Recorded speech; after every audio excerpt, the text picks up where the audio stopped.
Hi everyone, Ray White from Manufacturing Projects. I'm here to introduce you to barcode time tracking on the manufacturing floor. There are a lot of advantages to tracking time right on the shop floor with barcode scanners. Now consider these three to start.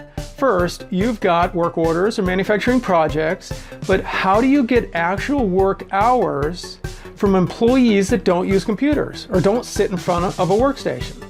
The answer is with barcode scanners. That's advantage number one, and it's a big one.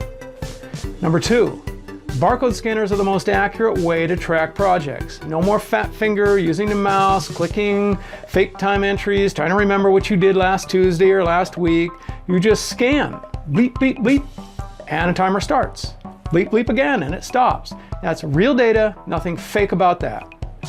Number three, you collect a lot of extra information in just a few scans. The work order, the client, employee, department, task, phase, status, kind of work, percent complete, not to mention the actual start and stop times. This is a river of data coming off the shop floor.